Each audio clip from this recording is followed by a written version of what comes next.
Hello and welcome to another episode of the Disgustingly Resilient podcast. Today we're starting a new series. This is going to be called From Assembly to Annihilation, and this is targeted at people that maybe have just started Warhammer, or maybe they just started looking at Death Guard as an army. This is going to be real back to basics, going to basically take you through your first steps, some information about why you should play Death Guard, maybe why it's not the right army for you, dispel certain myths about the army, and also talk about how to get into the army, so the good, first few pickups, etc.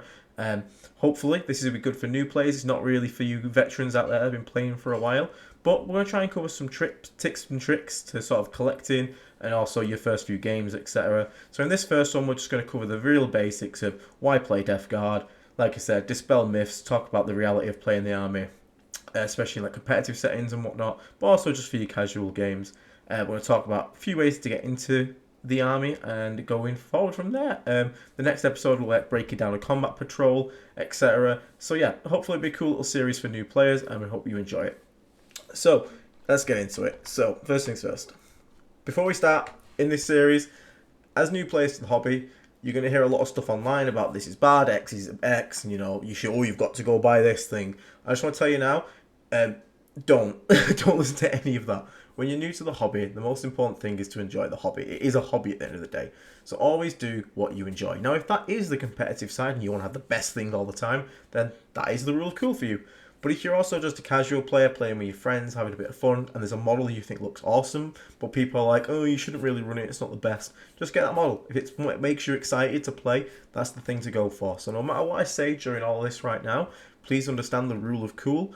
Stick to it and understand that the hobby is a hobby and you need to enjoy it the way that you enjoy it. Okay? So, quickly, so you want to play Death Guard?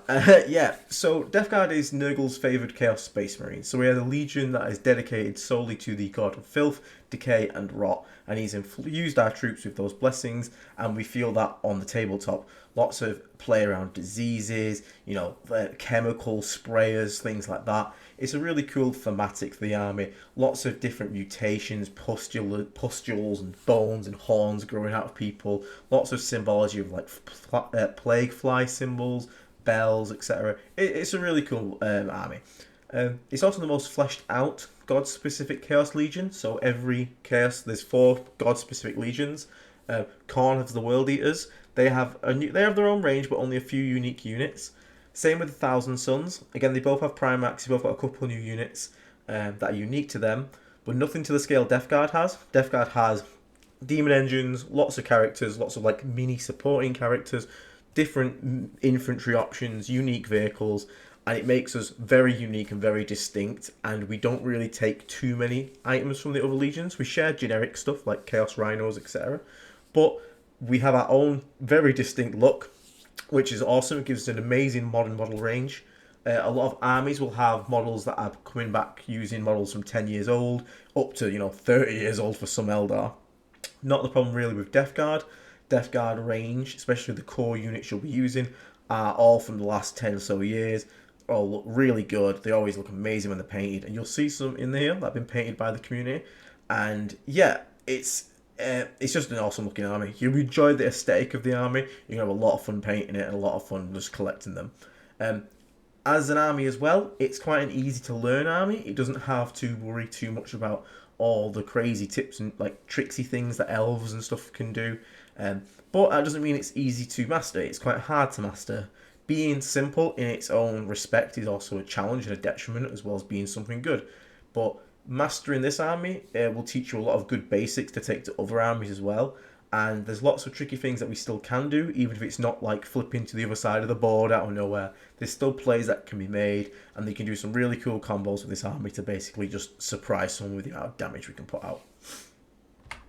So, before we go any further, who the hell am I? So this is not to gloat, this isn't to show off, this is basically just to say why what I say has some weight to it, and maybe something you should listen to. I'm Aidan Smalley. I am the current rank 1 Death Guard player globally in the ITC format, which is the International Tournament Circuit. I'm the best Death Guard player of the last season in UKTC, which is the United Kingdom Tournament Circuit. I'm currently, out of all factions globally, ranked 69th. And I'm a Death Guard one trick. I have been playing Death Guard Mono since 8th edition. which is when they came out as their own standalone army. And I've basically just played that army ever since. It's my favourite by miles. I'm loyal to a fault, even when they've not been too great competitively and people saying they're almost unplayable. I was still playing them, taking them to tournaments and still managing to kick people's ass. So, yeah, it's just a quick one. So, just so you guys can understand maybe why what I say should have some weight, hopefully, and that I'm not just some random nobody that's throwing out info. So, why Death Guard in general? So, the model range, as we touched on, it's very modern. It's a very cool looking army. It's very fleshed out. We have lots of unique units, Death Shrouds, Blight Lords, Plague Marines, all 3 Demon Engines. We have a cool ass Primarch, which is still probably the best model in 40k in my personal opinion. Mortarion looks incredible. And it's such a cool range to collect. So, aesthetics are a big part of this game. It's not just about how good stuff is on the table. So enjoying your army aesthetically is a big part of it, because you're going to be spending a lot of time painting that army, trust me, and building it and building that collection. It's a massive part of the hobby, not just the gaming. So enjoying the look and the feel of what you're working on is a good thing. Now, Death Guard is quite a slow and methodical army. Obviously, if anyone knows Death Guard and knows Nurgle lore, not the fastest fellas.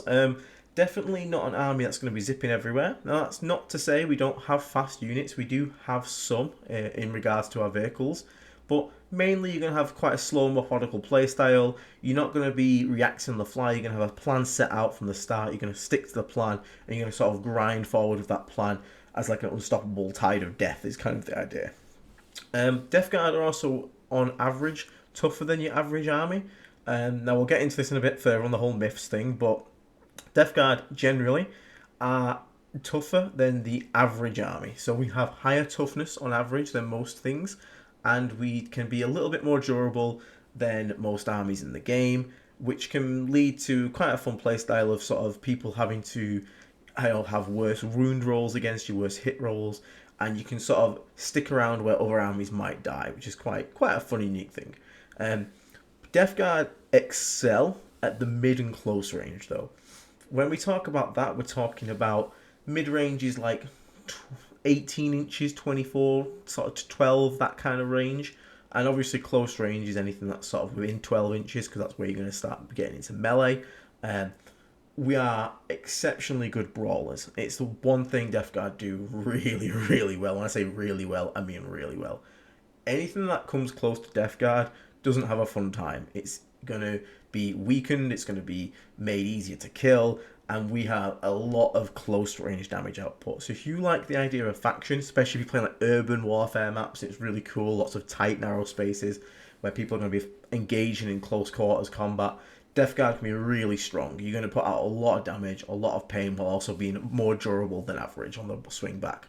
So it's a lot of fun to basically, you might have to take a couple turns slogging to get there, because obviously we're slow and methodical. But when we do reach it, the amount of punishment we can put out is pretty grim.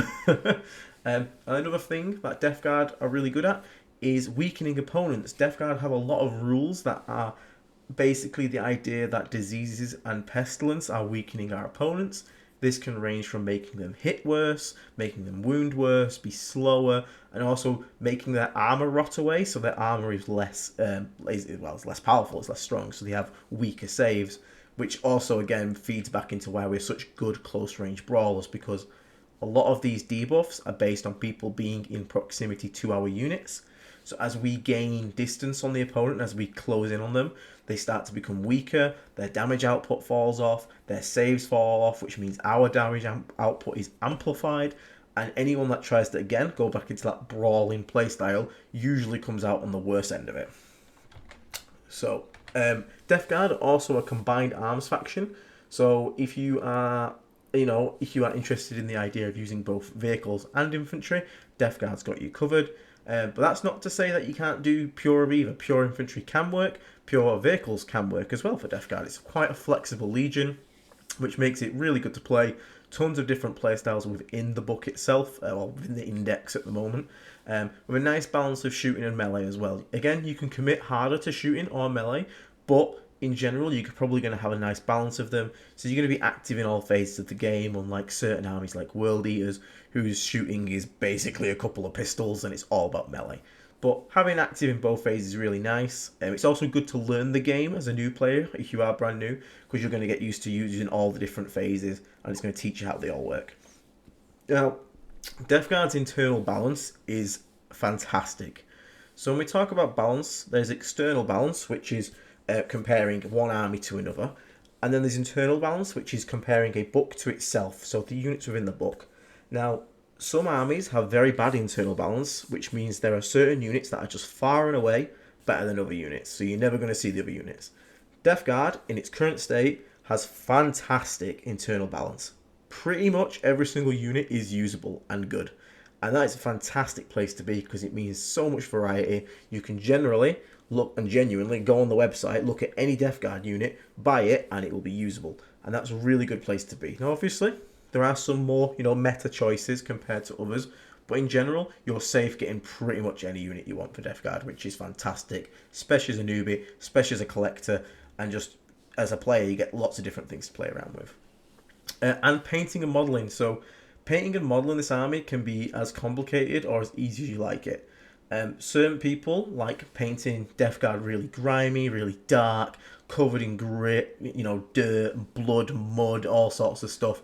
You can make them really gross, and it means if you're not the best painting skill, that's fine because it kind of fits the Death Guard aesthetic. You can really grim them down, so you can, you've missed a bit of trim there with your painting. Just alright, put some mud on that, cover that up, put a bit of blood on it and whatnot. It'll still look really good because it's Death Guard, and that is the entire aesthetic of Death Guard.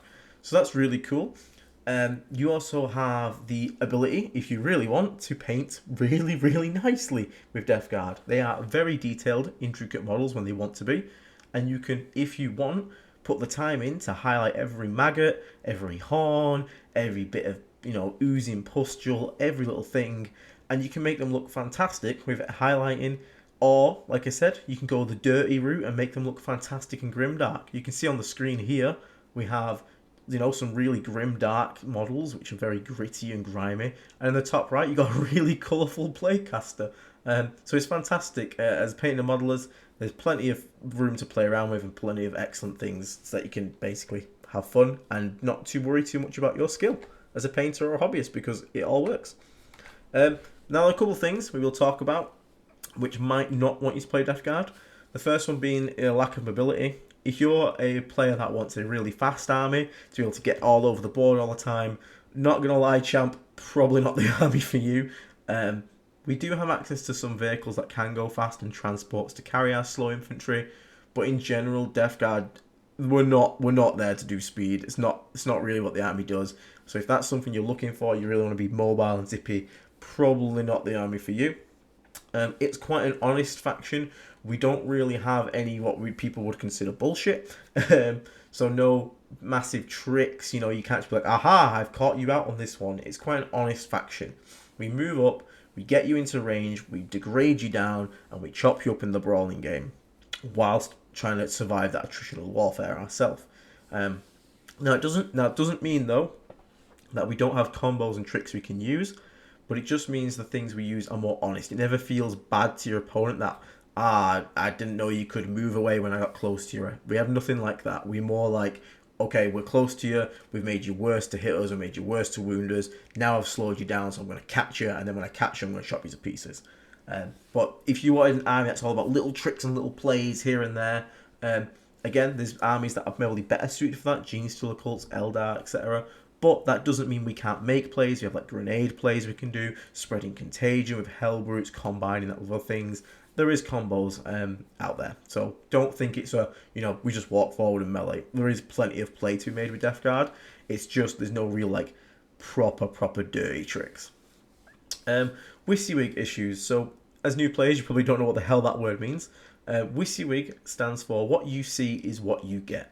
Now what that means is if a model is modeled with a gun, we try to play it as that gun. So I have, for example, a Votan here with a missile launcher. So he's got a missile launcher. Now, if I was in a game, I would play him as a missile launcher. I wouldn't say that's a railgun.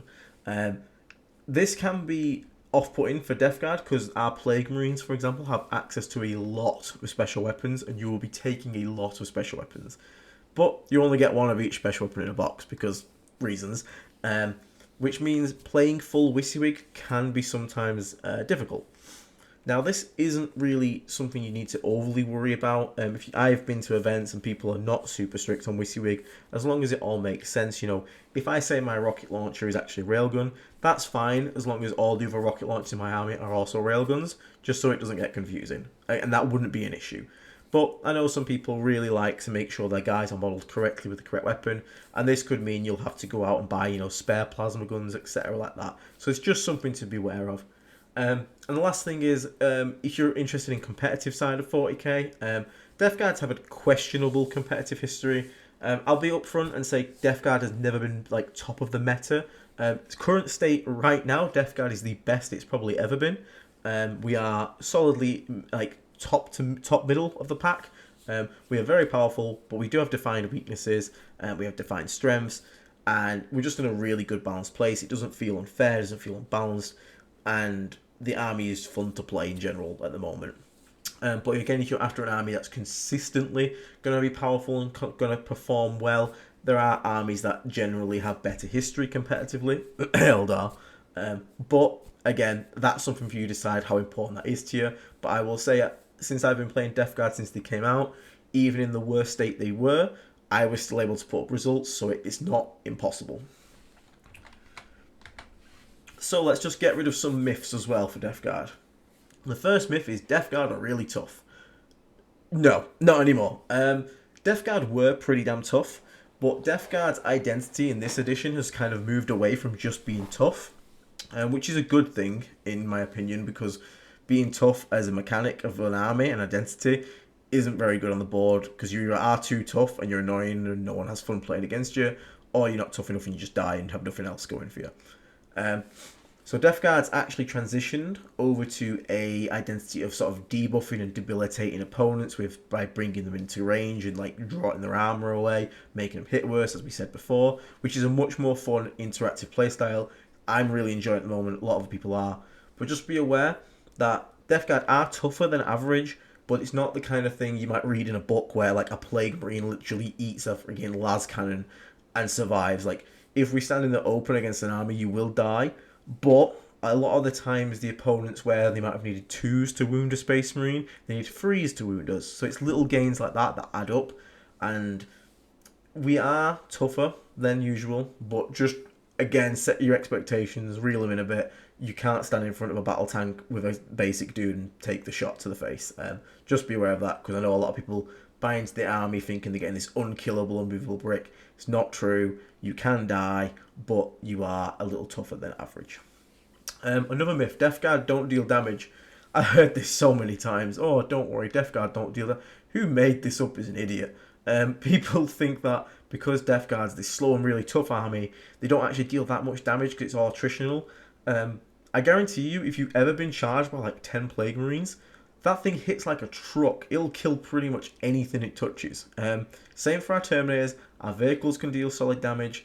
We have lots of damage output, and mainly that's because of the ways we debilitate our opponents. You might look at a weapon and think, oh, that's okay, but when you combine the other effects, such as making your opponents easier to hurt, making them have less armor, it really starts to kick up and just go crazy on the damage output. So when you get people in that brawling close range, oh, you're going to rip them a new one. Another myth is Death Guard are boring. They only move 4 inches. They don't have any real tricks. That's it. They just kind of walk on objectives and try to stay alive. Absolutely wrong. Anyone that's playing Death Guard that way is playing Death Guard wrong. Death Guard are incredibly fun at the moment. Getting people into contagion range or setting it up so that your opponent has to come in contagion range and then potentially get overwatched by Plague Flamers, all this kind of thing is really fun. Death Shroud dropping in with a size, flaming away swaves of infantry, then making a charge, chopping things up in close combat. There's lots of fun things Death Guard can do, and a simple playstyle does not mean a boring playstyle. Simple, master the basics, Obi-Wan Kenobi kind of shit, and basically you will have a blast with this army if you enjoy the thematics of rotting people away, getting them into range, watching them become basically unable to fight back because they're full of so much disease and debilitation, and then going and delivering the death blow. It's a very fun army. Chaos armies being hard to paint. Again, this is quite a true myth in general for most Chaos armies. Lots of trim on the armor, lots of extra details, horns, etc. But with Death Guard, as we mentioned before, because they're quite easy to paint, because again you can go for the dirty style, you can go for clean, there's all sorts of ways to approach it, they kind of get around that issue. So painting Death Guard can be as hard or as fun and easy as you want it to be. You can just dry brush it, you can just paint it with contrast paints, or if you really wanted to, you could go crazy on the detail, which is really cool. And the last myth I want to address, because you're going to hear this a lot, people say Mortarion is bad. Mortarion is not bad, Mortarion is very good. The issue is people, when they say units are bad, only look at damage, and Mortarion's damage is okay for his stats as a Primarch. However, he's really good at buffing units around him, making them better, and he's really a more like a utility piece rather than a damage piece. But people only look at damage and say, oop, damage equal bad, Mortarion equal bad, which is not true. So if you want to get into this army, you love the look of Mortarion because it's a sick model, and you keep hearing Mortarion's bad and useless and you shouldn't take him, ignore that, feel free to go and buy Mortarion. So we're just going to quickly cover some of these. We're going to break them down in the next video that's going to come out in this series. These are just a couple ways, probably the easiest ways for you to get into Death Guard. Obviously the first one up is the Combat Patrol box.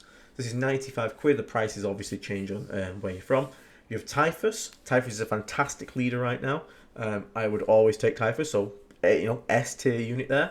Biologist Putrefier, again, fantastic unit, so that's S tier unit again. 7 Plague Marines, S tier unit again. Plague Marines are the bread and butter of our army. It's also an incredible kit, incredibly fun to build.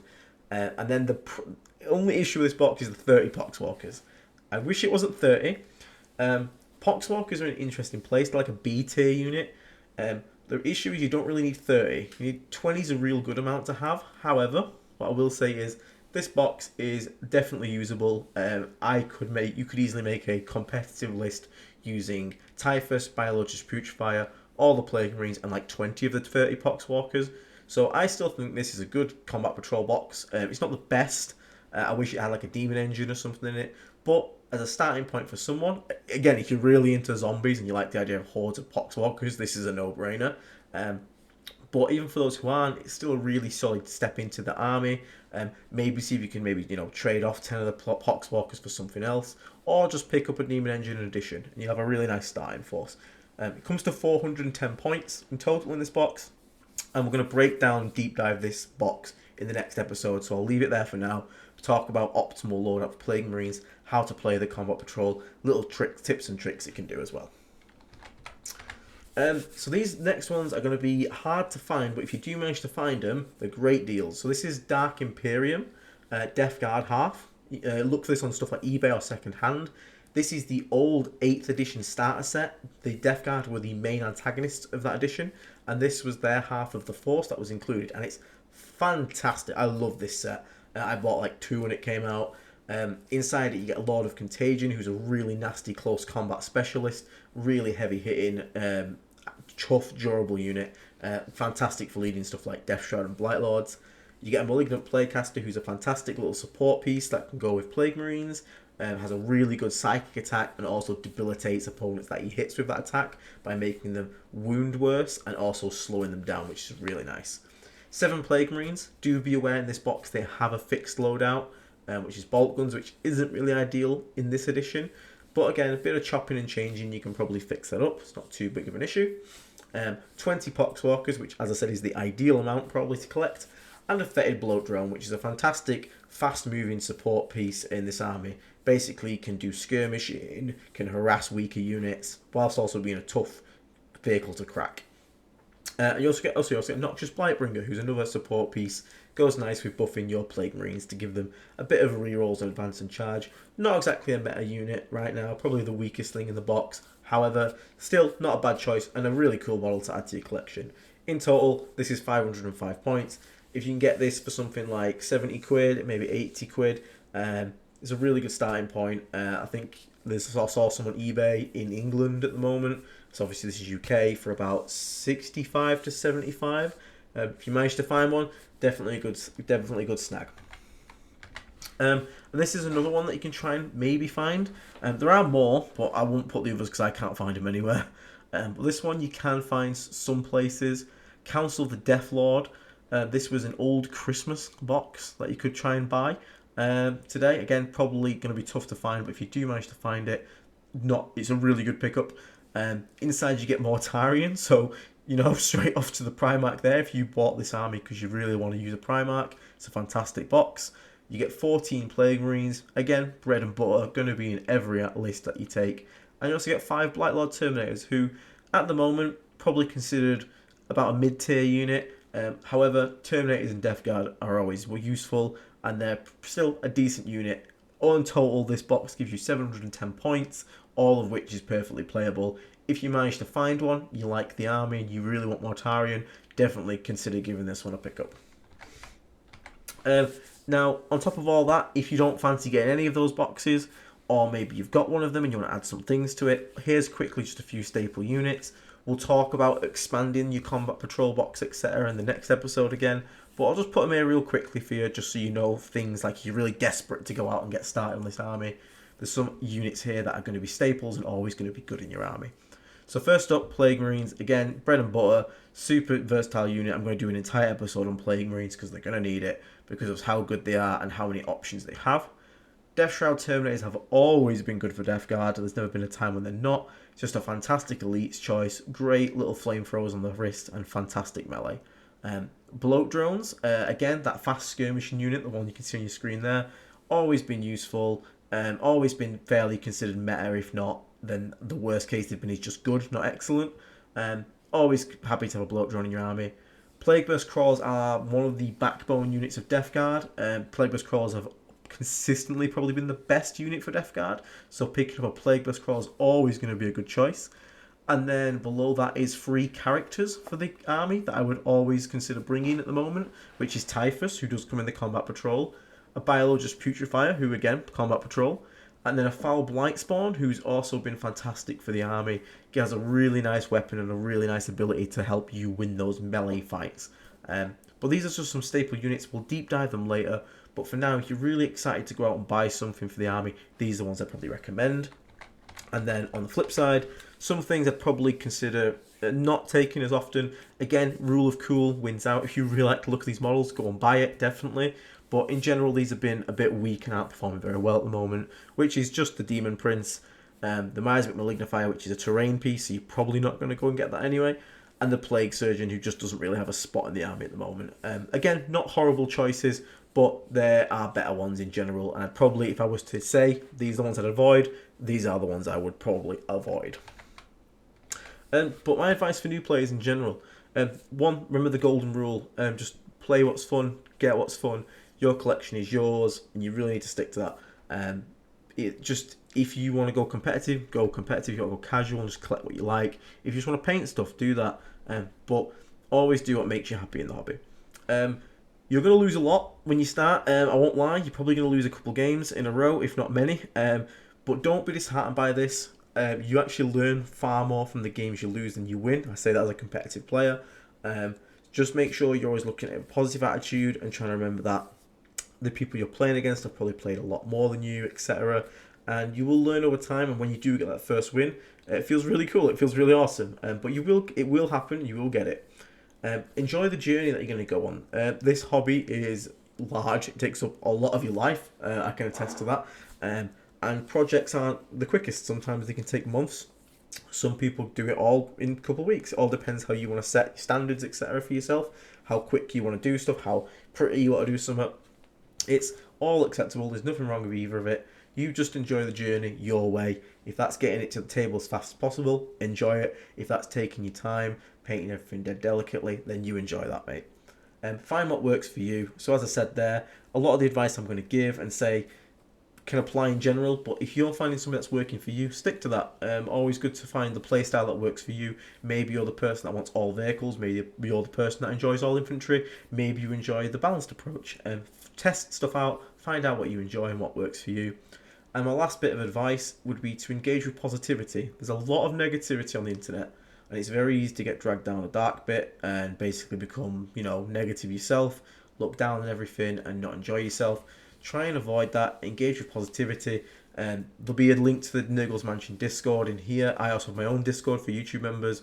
On there, we have lots of people always being positive about the army, trying to basically big up. Because there are times when the army gets nerfed, etc.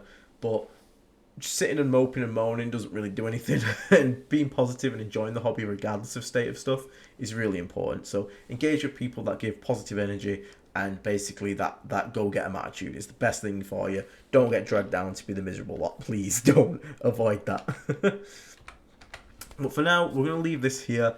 Again, these are a short series of primers. The next one we're going to go into is just basically going to be breaking down the combat patrol, how I would build the units in it, how I would play with it, some little tips and tricks, and then talking about expanding it with a few units that I would recommend. Again, I hope this has been helpful. This is just for the new people, basically, or people interested in the army, not so much for the veterans. If you want to learn more about the army, sort of like how its rules work, how it interacts, or the combos, we have a faction fundamentals series, which is a bit more in depth. That's why I'm doing this one. It might be a bit overwhelming, that one, for newer players. This is meant to be a very, very new player.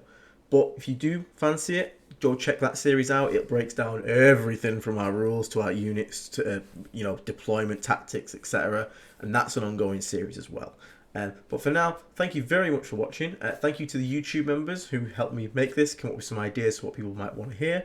The Nurgle's Mansion Discord and my own Disgusting Resilient Discord for all the pictures, for the models that we're using here and the suggestions. And obviously to you, the listener and the viewer, because I really appreciate you tuning in. Hopefully this has got you some hype for some Death Guard. And hopefully maybe you go out and buy your first box of Plague Marines in the morning. Who knows? But yep, like I said, next episode will be up shortly. We look forward to it. Deep dive that Combat Patrol box. But until then, enjoy yourself, stay rotten, and we'll catch you in the next episode. Thank you very much. See you later.